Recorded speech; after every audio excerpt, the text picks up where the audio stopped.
apa yang berubah di KPK dalam konteks bekerja gitu? Ya, memang gini.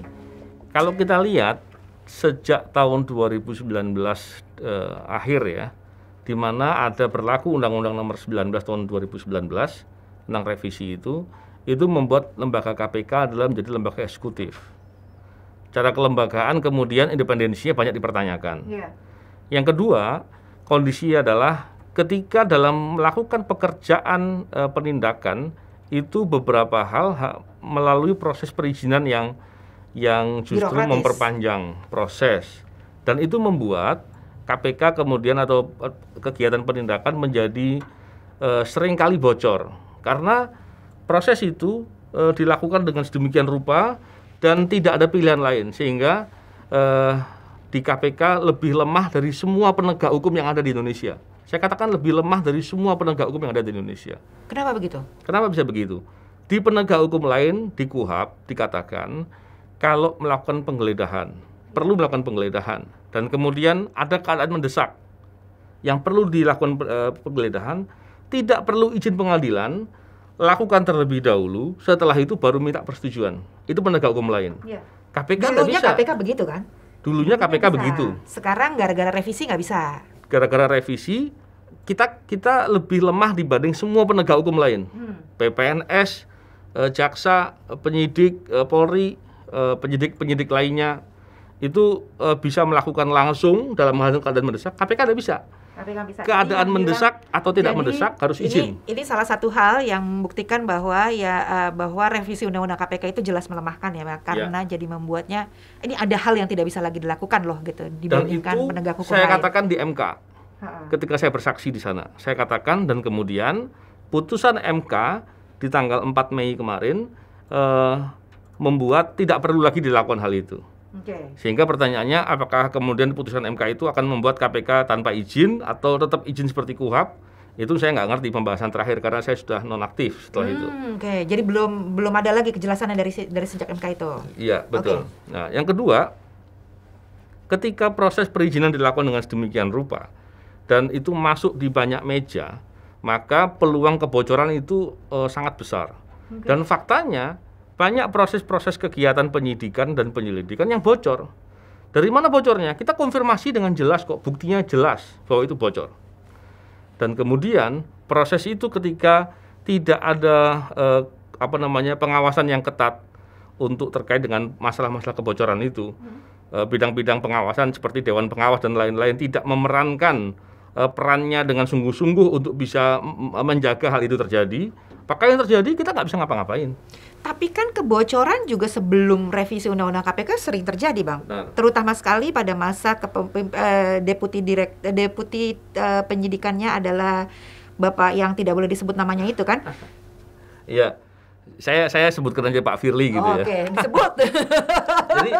jadi begini, terkait dengan masalah itu memang dulu kalau proses terkait dengan penandatanganan dokumen itu ke beliau langsung.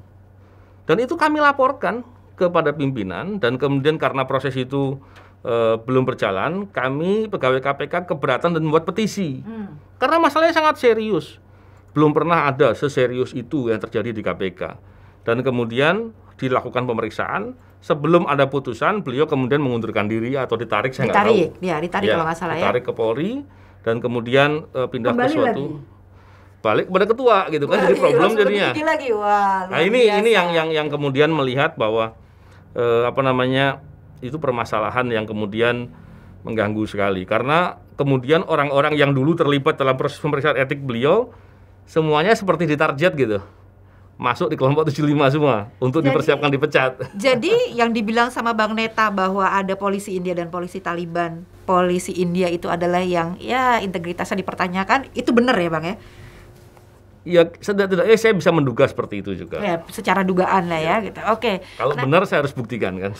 Nah, ini ada pertanyaan nih Bang mengenai dari Dwi Hendrawati. Dia nanya gitu. Kalau soal kasus buku merah, pertanyaan pertamanya adalah itu dilakukan oleh siapa? Polisi India atau polisi Taliban? Itu dulu gitu ya. Setelah itu kelanjutan kasusnya gimana? Memang kasus buku merah itu konyol sekali ya. Jadi ada beberapa oknum tertentu penyidik KPK kemudian merusak barang bukti yang harusnya merusak barang bukti itu perbuatan pidana. Betul. Tapi kemudian mereka malah promosi menjadi suatu jabatan-jabatan yang bagus. Ini yang saya katakan bahwa pola-pola begini itu bahaya. Kalau kemudian berbuat, tanda kutip berbuat jahat. Kenapa saya katakan berbuat jahat? Undang-undang mengatakan kok itu sebagai kejahatan. Ketika orang mau berbuat jahat dan kemudian justru mendapat prestasi, saya khawatir besok banyak yang niru. Yeah. Nah, ini yang berbahaya. Harusnya norma berlaku sama. Orang berbuat jahat dimanapun harus dicela. Ketika orang berbuat jahat kemudian justru malah dapat prestasi, saya khawatir besok akan orang ada termotivasi untuk berbuat jahat serupa. Hal-hal begini yang penting menurut saya. Dan terkait dengan kasus buku merah, dulu memang itu menjadi hal yang sangat serius ya, karena kita tahu masalah distribusi pangan itu korupsi yang langsung ke level bawah masyarakat. Iya, langsung kerasa banget. Betul. Jadi kalau itu terus kemudian kita abaikan, kita tidak mau melihat sebagai hal yang serius. Kalau nggak ditindak ya diperbaikilah sistemnya gitu. Kalau ditindak juga diperbaiki sistemnya juga tidak, terus mau diapain? Mau dibiarin atau dibesarkan sekalian korupsinya? Akhirnya jadinya dibiarin aja kan? Saya melihatnya kok tidak diusut dengan tuntas ya, karena potensi-potensi itu tentunya mengganggu dan akan terus merugikan kita semua. Ngomong-ngomong saya tuh lupa nanya deh. Saat ini nih statusnya Bang Novel tuh apa ya? Karena kan sebelumnya statusnya penyidik senior gitu. Nah sekarang apa? Masih mantan masih atau? Saya masih penyidik utama di KPK. Cuman Pak Firly Bahuri itu menandatangani satu SK. SK-nya itu adalah SK yang pada dasarnya tentangnya adalah pemberitahuan hasil tes wawasan kebangsaan yang disebut tidak memenuhi syarat.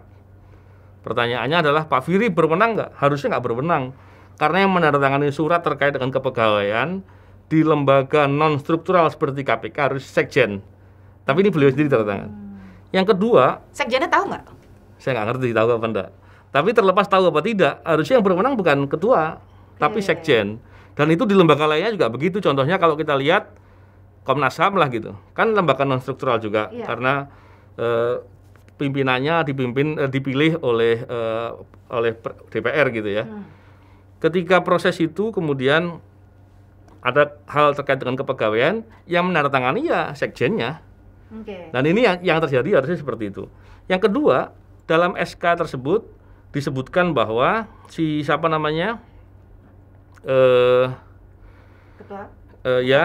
ketua membuat yang intinya memerintahkan untuk diserahkan tugas dan tanggung jawab. Pertanyaannya, apakah berwenang ketua KPK memerintahkan pegawai untuk menyerahkan tugas dan tanggung jawab? Harusnya tidak, karena tidak diatur dalam undang-undang. Harusnya itu wewenangnya siapa? Nggak ada? Nggak boleh. Masa ada orang bekerja, dibayar oleh negara, disuruh nggak boleh bekerja? Itu kan tidak boleh ya harusnya. Tapi pertanyaannya, apa urgensinya surat tersebut dikeluarkan? Harusnya tidak ada. Hal begini yang saya melihat bahwa memang saya nggak ngerti lah. Apa yang dipikirkan saya nggak paham. Kenapa ada orang yang sedang berbuat memberantas korupsi, kemudian diperlakukan begitu? Berarti pertanyaannya adalah berbuatnya ini apakah merugikan buat seseorang gitu? Dan siapakah seseorang ini kayaknya yang harus dijawab gitu ya. Masih tanda tanya sekali. Tapi ngomong-ngomong soal si SK tadi itu tuh, berarti kan nggak ada kejelasan ya di dalam SK itu mengapa gitu ya, atau alasannya apa, kenapa nggak lulus, kenapa harus menyerahkan tugas, itu nggak ada kejelasan. Itu problematika dalam hal itu memang banyak sekali ya. Kalau kita lihat di awal, Mbak, saya mau bawa pola pikir soal TWK ini ya. Di awal, bahwa kita harus tahu bahwa terjadinya peralihan KPK karena ada Undang-Undang Nomor 19. Peralihan pegawai KPK menjadi ASN. Dan kemudian di bulan Juli ada PP Nomor 41.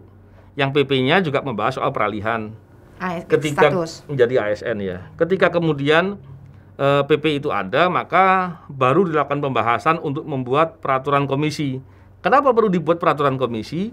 Karena peralihan menjadi ASN itu tidak diatur di mana-mana. Undang-undang ASN itu tidak bicara peralihan, bicara rekrutmen. Nah, ini yang menjadi kemudian diperlukan ada peraturan KPK sendiri, karena ini baru terjadi di KPK ini. Jadi revisi undang-undang KPK itu pada saat disahkan sebenarnya meninggalkan banyak sekali PR gitu ya, dan tanda tanya ini mengenai kebolongan-kebolongan yang nggak ada itu gimana gitu ya.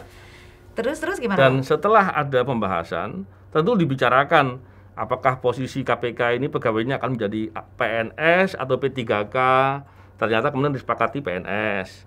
Apakah perlu tes apa tidak? Disepakati tidak perlu. Hingga kemudian dibahas lagi apa perlu latihan CPNS dan lain-lain, tidak perlu. Hingga kemudian di bulan November pembahasan telah selesai. Draft Perkom ini kemudian diupload di portal KPK. Seingat saya tanggal 18 November. Nggak ada tuh TWK di situ. Nggak ada bicara tes. Ketika kemudian tidak ada tes, sudah selesai pembahasan di bulan Desembernya, KPK yang selama ini sudah dianggap betul-betul lemah, nggak bisa ngapa-ngapain, ternyata berhasil OTT. OTT-nya besar. Pertama kalinya saya nggak ingat apakah sejak revisi undang-undang? Enggak juga sih, sebenarnya Januari ada juga. Januari yang KPU ya. Oh, oke. Yang Harun Masiku. Ya. Oke. Tapi kan kemudian justru penyidiknya malah sempat disandera malah. Yang menjadi problematika yang serius. Dan kemudian di bulan Desember, nggak cuma OTT 2 menteri itu saja, tapi juga ada pengungkapan kasus terkait dengan mafia pajak. Ketika itu yang terjadi kemudian saya mengira ya, orang kemudian mulai khawatir, ternyata KPK masih bisa bekerja nih penyidiknya nih. Padahal untuk bekerja selevel itu dengan segala kesulitan yang ada, itu kita perlu effort lebih. Nah, ketika itu terjadi seperti itu, di bulan Januari dimasukkanlah klausul tadi. Dan masukannya pun diam-diam. Oke, ujuk-ujuk mak bedunduk gitu ya. Tidak dimasukkan dalam portal KPK. Kenapa?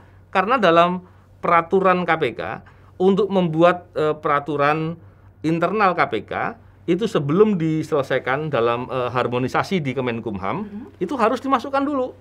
Ini tidak dilakukan itu. Di bypass. Makanya saya katakan ini selundupan ini. Wah, luar biasa ya gitu. Pertanyaannya siapa yang melakukan itu? Itu dia.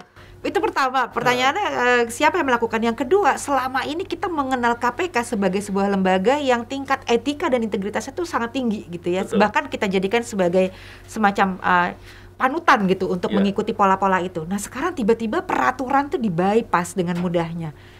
Ini kenapa bisa diizinkan gitu? Ya. Karena begini, kalau terkait dengan hal itu, saya kebetulan ikut mengikuti proses pelaporan ke Komnas HAM dan Ombudsman dan menyerahkan bukti-bukti penting ke sana. Begitu juga dengan kawan-kawan saya yang mengikuti saksi-saksi dalam setiap proses. Kami mengetahui bahwa ternyata